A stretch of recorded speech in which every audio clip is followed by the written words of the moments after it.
L'inévitable, destinée du gagnant. N'attendez pas que les circonstances soient parfaites pour agir.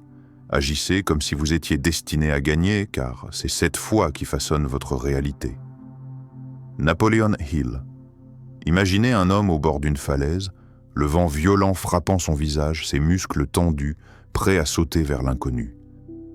Ce saut, c'est l'acte même de croire en sa destinée de vainqueur, même si le sol sous ses pieds semble incertain.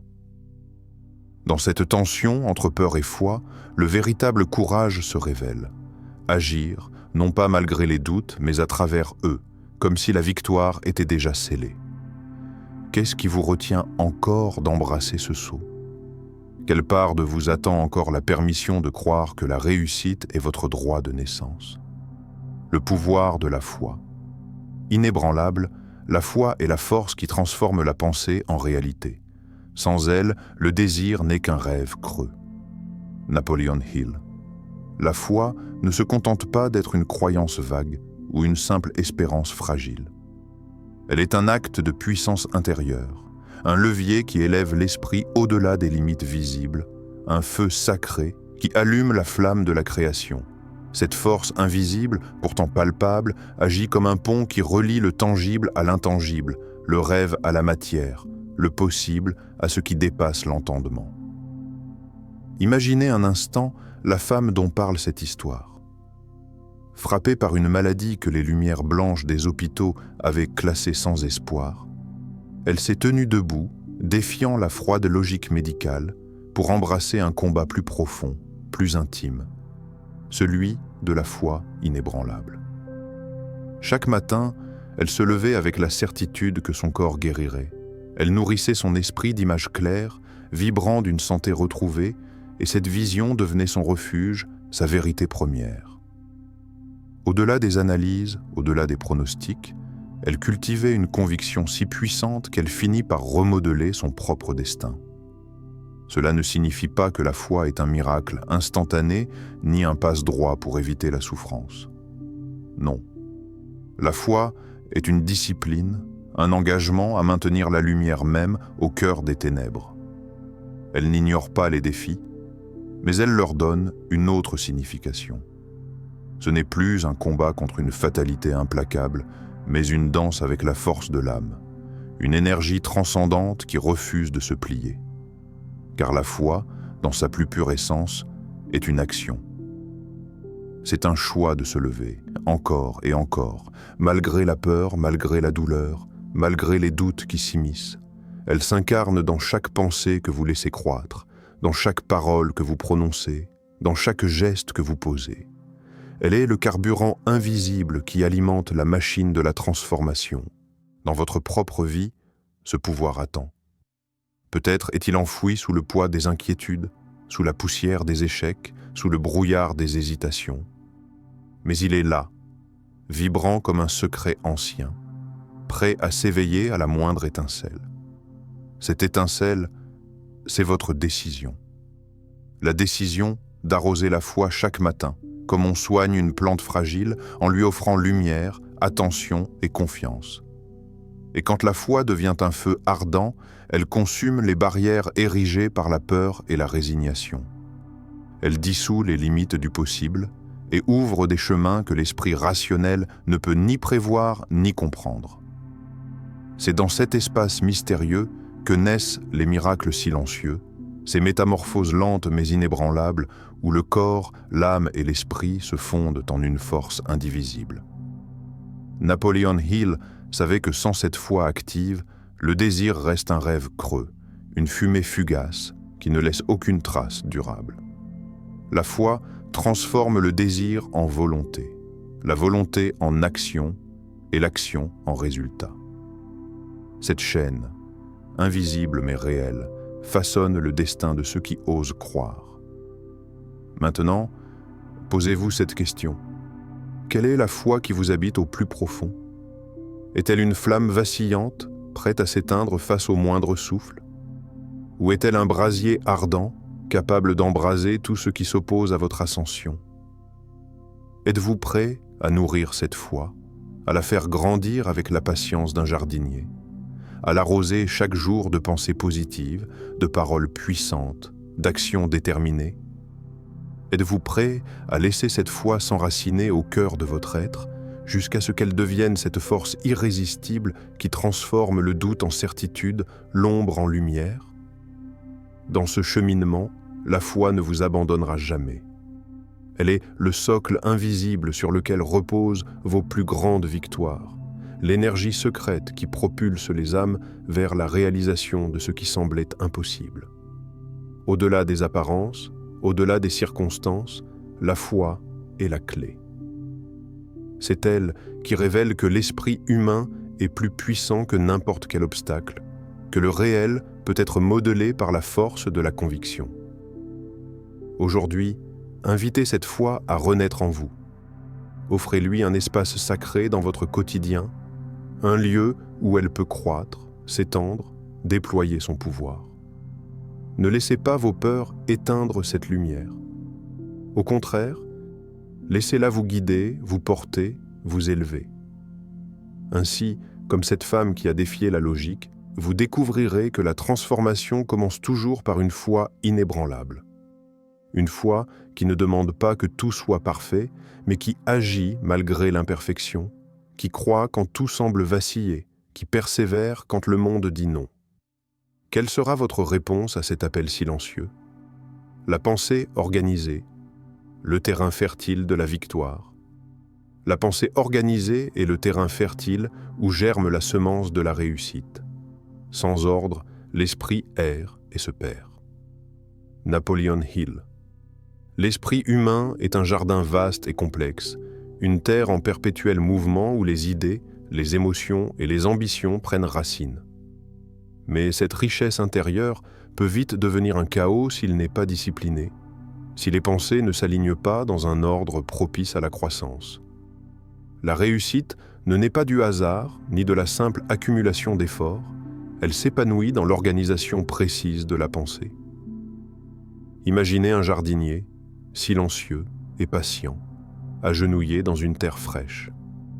Il tient entre ses mains une petite graine, humble au premier regard, mais porteuse d'une puissance insoupçonnée. Pour que cette graine devienne un arbre majestueux, il ne suffit pas de la planter. Il doit veiller sur elle, éliminer les mauvaises herbes qui voudraient la dévorer, arroser le sol avec constance, protéger la pousse des intempéries. Sans ce soin minutieux, la vie s'étiole, s'éteint avant même d'avoir eu la chance de s'élever. C'est exactement ainsi que fonctionne votre esprit. Chaque pensée désordonnée, chaque doute inutile, chaque peur non contrôlée est une mauvaise herbe qui vole l'énergie nécessaire à votre grandeur. Ces distractions mentales, ces pensées parasites, s'infiltrent sournoisement dans le jardin de votre conscience, étouffant la lumière qui devrait nourrir votre destinée. Agir comme si vous étiez destiné à gagner, c'est cultiver ce jardin intérieur avec une rigueur douce mais intransigeante. Cela signifie apprendre à discipliner vos pensées, à organiser votre volonté, à bâtir une structure mentale qui soutient vos aspirations profondes. La pensée organisée n'est pas une prison, mais une libération, un espace où l'esprit peut s'épanouir, s'étendre, créer. Dans ce processus, chaque décision devient une action consciente. Vous choisissez les semences que vous plantez dans votre esprit. Allez-vous nourrir des pensées d'échec, d'indécision, de peur? Ou allez-vous enraciner des idées de puissance, de courage, d'optimisme? Chaque choix construit le paysage de votre avenir. Il faut comprendre que cette organisation mentale ne s'impose pas du jour au lendemain. Elle demande patience, pratique et une volonté ferme. Parfois, vous devrez arracher des habitudes de pensée bien ancrées, déraciner des croyances limitantes qui vous accompagnent depuis longtemps. Ce travail est souvent invisible, silencieux, mais il est d'une importance capitale, car c'est à travers lui que la semence de votre victoire peut germer, croître, se déployer. Pensez aux grands maîtres, aux leaders qui ont marqué l'histoire. Ils ne sont pas simplement des êtres doués ou chanceux. Ce qui les distingue, c'est leur capacité à ordonner leurs pensées, à diriger leur énergie mentale avec une précision chirurgicale. Ils savent que la victoire est d'abord un combat intérieur, une bataille gagnée dans le silence de leur esprit avant de se manifester dans le monde extérieur. Aujourd'hui, regardez votre propre jardin mental.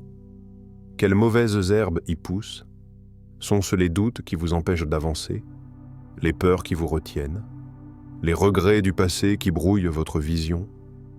Il est temps de prendre l'outil de la conscience et de les arracher. Nettoyer, aérer, préparer le terrain. Comment organisez-vous votre esprit chaque jour? Quelle routine, quelle pratique utilisez-vous pour discipliner vos pensées? Peut-être est-ce la méditation, la lecture inspirante, la rédaction d'objectifs clairs ou simplement le silence intérieur. Ces gestes quotidiens sont les arrosages qui permettent à votre volonté de grandir, à votre concentration de s'aiguiser.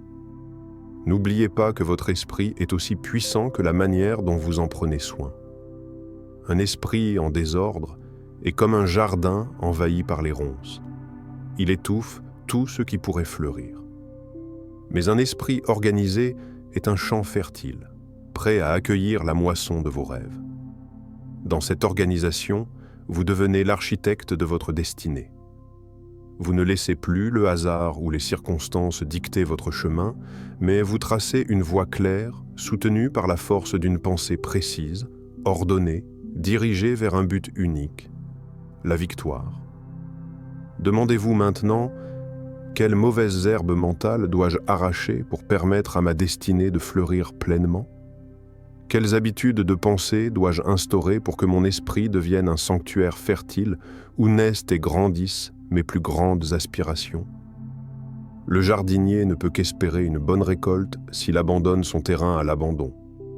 De même, votre succès dépend de l'attention que vous portez à la discipline de votre esprit. Faites-en votre priorité, votre rituel sacré.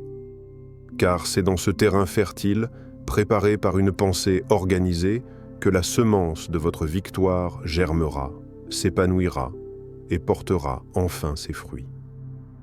Le désir ardent, la flamme qui ne doit jamais s'éteindre. Un désir ardent est le carburant qui anime la machine de la réussite. Sans ce feu, les grandes ambitions restent éteintes. Napoléon Hill. Le désir véritable ne se limite pas à une envie passagère ou à un simple caprice de l'esprit. C'est une force élémentaire, une énergie primordiale qui bouillonne dans les profondeurs de l'âme, prête à tout embraser sur son passage. Ce feu intérieur, quand il est entretenu avec soin, devient un moteur puissant, capable de propulser un être humain au-delà de ses limites apparentes, de ses peurs, de ses doutes. Imaginez un sculpteur devant un bloc de marbre brut, massif et froid. Ce qu'il voit dans cette pierre n'est pas une masse informe, mais une statue endormie, une beauté invisible aux yeux du commun. Chaque coup de burin qu'il porte est guidé par un désir incandescent. Révéler cette œuvre cachée, libérer la forme parfaite qui sommeille en silence. Sans ce feu, chaque coup serait vain, sans direction ni force. C'est ce désir ardent qui donne sens et intensité à son travail, qui transforme la matière en création. Dans votre vie, agir comme un gagnant, c'est cultiver ce même feu brûlant dans votre cœur. C'est laisser ce désir devenir la force qui consume toute hésitation, qui transcende la peur de l'échec, qui transforme chaque obstacle en simple pierre sur le chemin. Ce n'est pas une passion fugace, mais un engagement profond et tenace, une volonté de faire qui refuse de se laisser éteindre par les vents contraires. Chaque fois que la tentation de renoncer se présente, rappelez-vous ce feu. Chaque fois que le doute s'immisce, nourrissez cette flamme, car c'est elle qui fait la différence entre ceux qui rêvent et ceux qui accomplissent.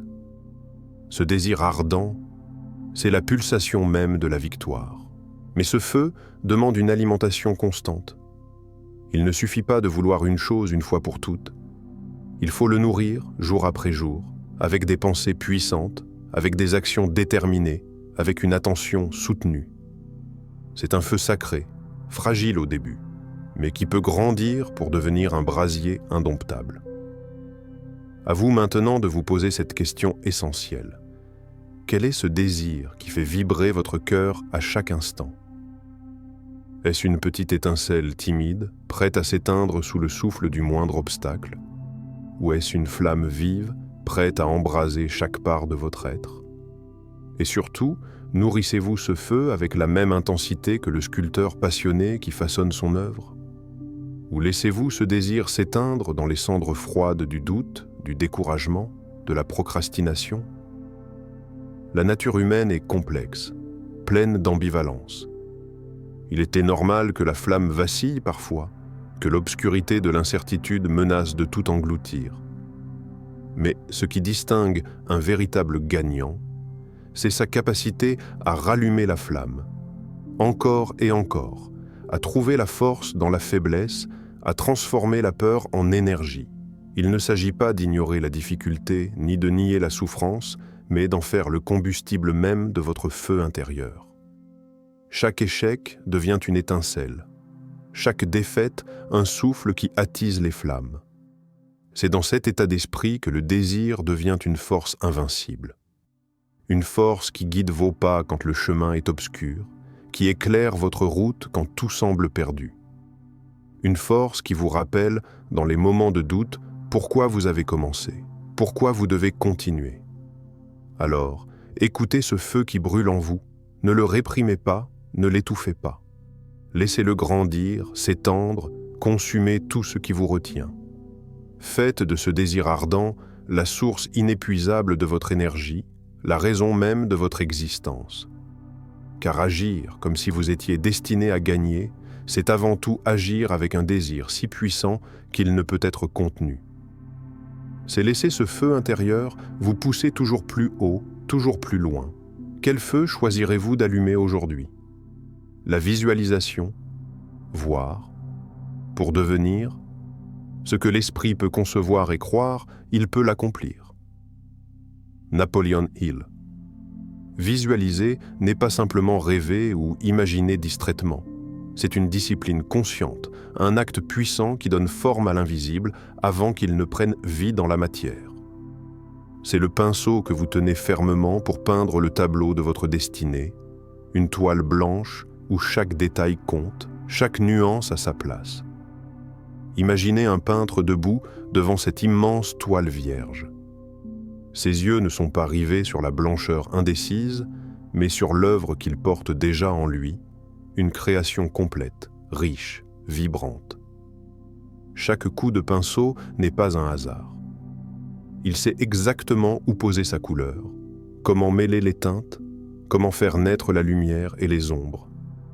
Il vit déjà l'instant futur où cette peinture sera admirée, ressentie, aimée. La visualisation, c'est ce même pouvoir. C'est vivre le futur avec la clarté et la conviction du présent. Ne vous contentez pas de voir vaguement votre succès. Créez-le en détail, ressentez-le avec intensité, habitez-le pleinement. Que voyez-vous? Quelles émotions cette victoire suscite-t-elle en vous? Quel est le goût de cette réussite, le poids de cette victoire dans vos mains? Dans cet art de voir pour devenir, la moindre hésitation affaiblit le trait, la moindre distraction brouille la toile. Il faut un regard précis, un esprit concentré, un cœur engagé. Car l'image que vous peignez dans votre esprit agit comme un aimant, attirant vers vous les circonstances, les idées et les rencontres qui vont donner corps à votre vision. Napoleon Hill nous rappelle que tout commence dans l'esprit. Ce que vous concevez avec foi, vous le manifestez dans la réalité. C'est un processus subtil, presque magique, mais ancré dans une logique immuable. La pensée crée la matière. Mais la visualisation n'est pas un simple jeu d'imagination. C'est un engagement total, une immersion dans ce que vous souhaitez devenir. C'est se lever chaque matin avec cette image claire en tête, la revisiter, la sentir vibrer en vous, la laisser guider vos actions. C'est une répétition sacrée, un rituel intime qui nourrit votre détermination. Demandez-vous alors, comment visualisez-vous votre victoire? Est-elle floue, vague, comme un rêve lointain? Ou est-elle précise, lumineuse, chargé d'une émotion intense qui vous pousse à agir? Peut-être est-il temps de nettoyer votre regard intérieur, d'éloigner les doutes qui brouillent votre vision. Peut-être devez-vous affiner les contours de cette image, ajouter la profondeur, le relief, la couleur. Visualisez-vous non seulement au sommet, mais aussi dans le processus. Voyez chaque étape, chaque effort, chaque défi. Ce sont ces détails qui rendent la vision vivante, authentique, réalisable. Imaginez le goût du succès, la joie, la fierté, la reconnaissance, la paix intérieure. Sentez ces émotions comme une énergie qui irrigue chaque fibre de votre corps, qui fait vibrer votre âme. Plus votre visualisation est riche, plus elle deviendra une réalité inévitable. La visualisation est aussi un acte de confiance. En peignant votre futur avec clarté, vous affirmez au monde que vous êtes prêt à recevoir ce que vous souhaitez. Vous ouvrez une porte invisible, une voie secrète qui connecte votre volonté au flux des possibles. Alors, prenez un moment maintenant. Fermez les yeux. Peignez mentalement le tableau de votre réussite. Que voyez-vous? Qui est à vos côtés? Quels sons entendez-vous? Quelles sensations vous traversent? Ce tableau est la semence de votre futur. Arrosez-le, protégez-le, laissez-le grandir. Ne laissez pas les ombres du doute effacer ses couleurs. Agir comme si vous étiez destiné à gagner, c'est avant tout voir cette victoire avec une telle clarté que le chemin devient une évidence. La visualisation est cette lampe dans la nuit, cette étoile polaire qui guide chacun de vos pas. Alors, à quelle intensité éclairez-vous votre chemin? Quelle image peignez-vous chaque jour pour façonner votre destinée? Votre destinée vous attend. Agissez dès aujourd'hui comme si la victoire vous était acquise, car c'est cette force intérieure qui détermine la marche du monde invisible. Napoleon Hill vous rappelle que chaque grand succès a d'abord été une pensée, un acte de foi, une répétition tenace, une vision claire et un désir ardent. Alors, quelle action allez-vous poser maintenant pour incarner ce gagnant qui sommeille en vous? Votre destinée ne demande qu'à être révélée.